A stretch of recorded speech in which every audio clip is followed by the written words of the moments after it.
Bonjour, donc je vais corriger aujourd'hui un exercice sur le principe d'un titrage. Donc c'est un exercice d'application du cours. Donc on considère le titrage d'un volume V1 de 10 ml d'une solution aqueuse d'acide sulfurique de concentration C1 2,50 fois 10 puissance moins 2 mol par litre par une solution d'hydroxyde de potassium de concentration C2 de 5 fois 10 puissance moins 2 mol par litre. On te donne les couples acide-base, donc des couples acide-base que normalement tu dois connaître, donc les couples acide-base de l'eau. Et trois questions. La première, d'écrire l'équation de la réaction au support du titrage. Puis la deuxième question, d'établir un tableau d'avancement littéral de l'évolution du système chimique au cours du titrage.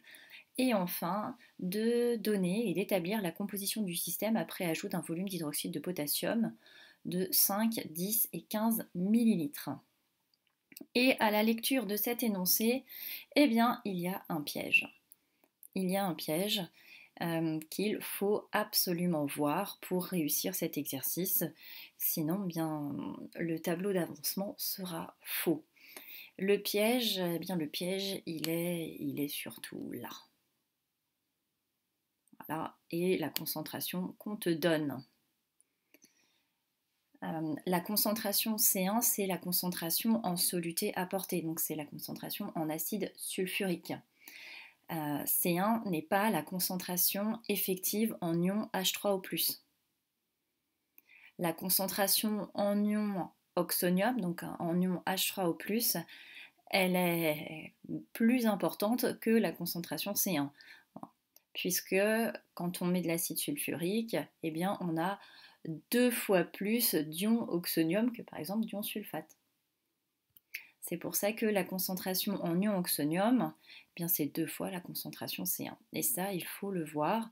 Sinon, eh bien, le tableau d'avancement est faux et puis après les calculs sont faux. Donc une fois qu'on a vu ce piège, on peut passer à la suite. Alors, on te demande d'établir l'équation de la réaction support de titrage, sachant qu'on a mis des ions oxonium et des ions hydroxyde, et on te donne les couples acide-base liés à l'oxonium et liés à l'hydroxyde. Alors, dans l'acide sulfurique, ce sont les ions oxonium qui vont intervenir et dans l'hydroxyde de potassium, eh bien, ce seront les ions hydroxyde. Alors, si ce sont les ions ici oxonium qui interviennent, ils interviennent comme acide, donc je vais écrire la demi-équation acide-base. Et je pense que j'ai certains élèves qui auraient pris le 2, on va voir qu'il n'est pas nécessaire, mais je vais le faire ainsi. Si j'ai les deux ions oxonium qui réagissent, comme c'est un acide, eh bien ça veut dire que ça va nous donner 2 fois l'ion hydrogène plus 2 fois de l'eau. Donc ici j'ai l'acide qui forme la base. Et forcément, eh bien cet acide, il va réagir avec une base qui ici sera l'ion hydroxyde.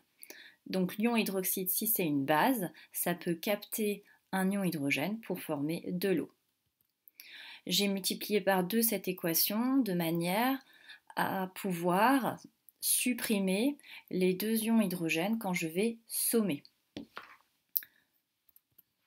Et donc j'en déduis l'équation de la réaction, eh bien c'est que 2 ions oxonium plus 2 ions hydroxyde forment 4 molécules d'eau. Et je peux tout diviser par 2, parce que là j'ai 2, 2 et 4, ce qui revient à l'ion oxonium plus l'ion hydroxyde donne 2 molécules d'eau.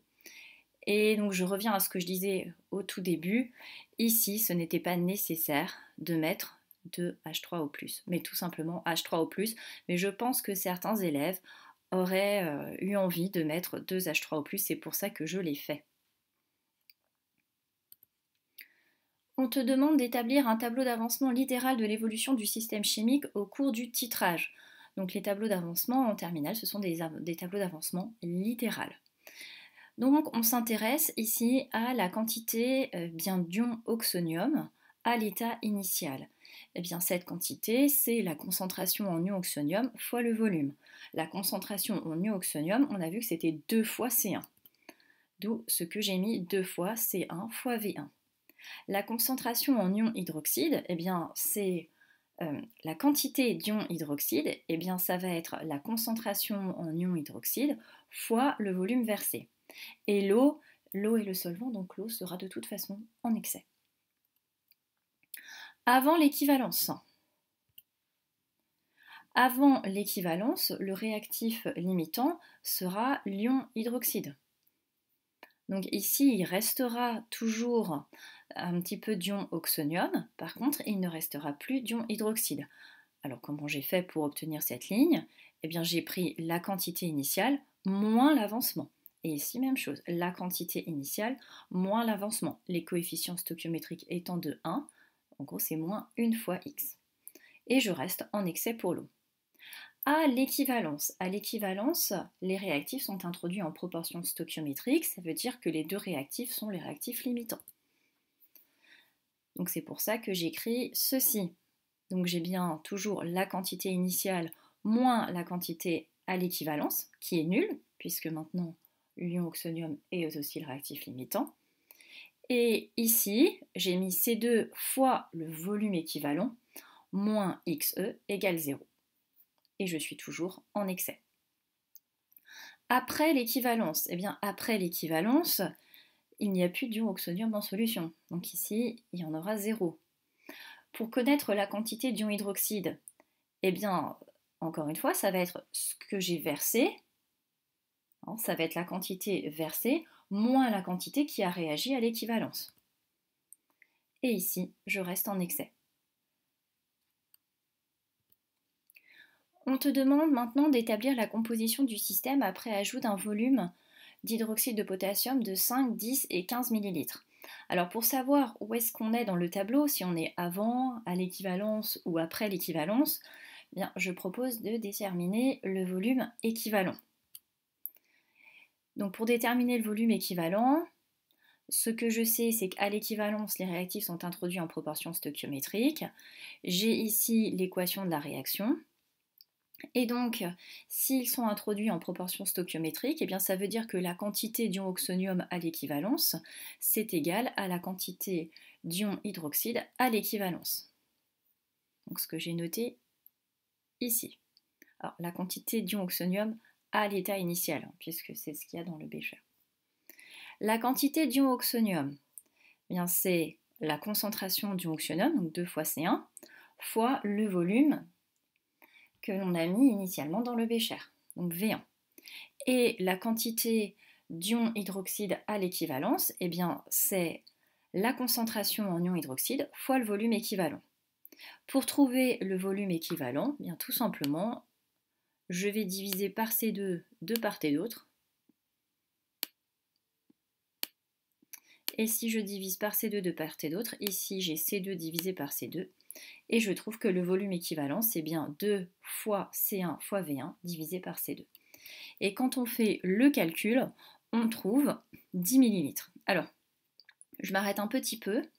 Je n'ai pas, ici, quand j'ai fait le calcul, donc le 2 fois C1 fois V1. Et V1, je l'ai laissé en millilitres. Je le laisse en millilitres, comme ça je sais que le volume équivalent, eh bien, je l'ai en millilitres.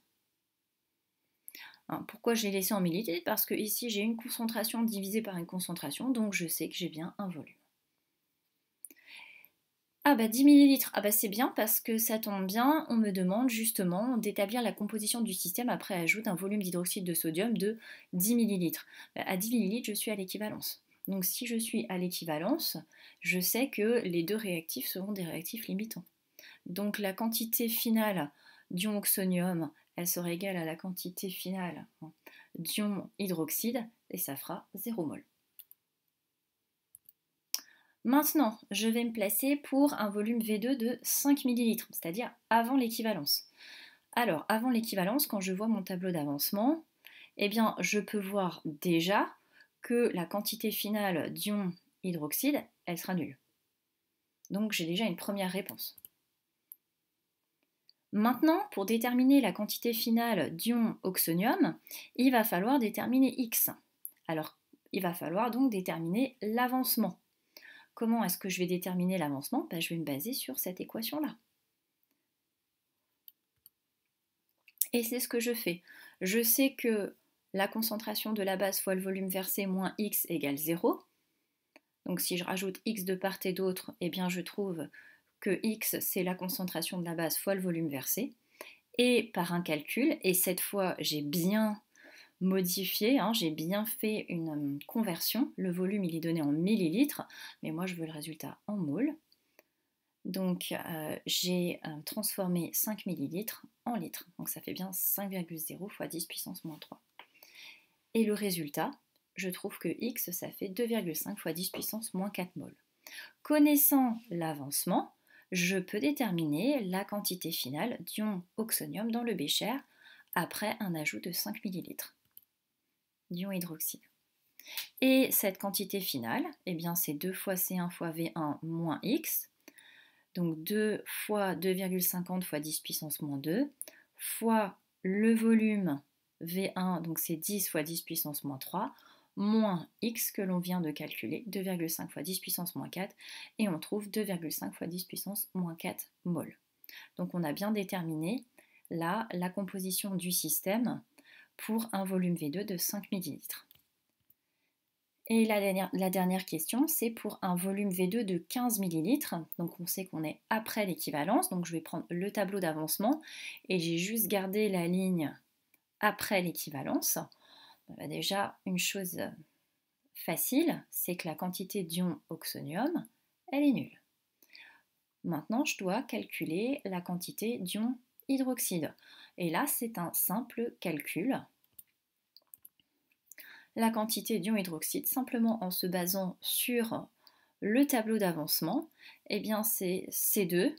Alors j'aurais même pu factoriser, hein, donc 5,00 fois 10 puissance moins 2 fois 15 fois 10 puissance moins 3, puisque le volume versé il est de 15 ml et j'ai fait la conversion en litres, moins C2, 5,00 fois 10 puissance moins 2 fois le volume équivalent, donc fois 10 puissance moins 3, puisque j'ai transformé 10 ml en litres. Et je trouve 2,5 fois 10 puissance moins 4 mol.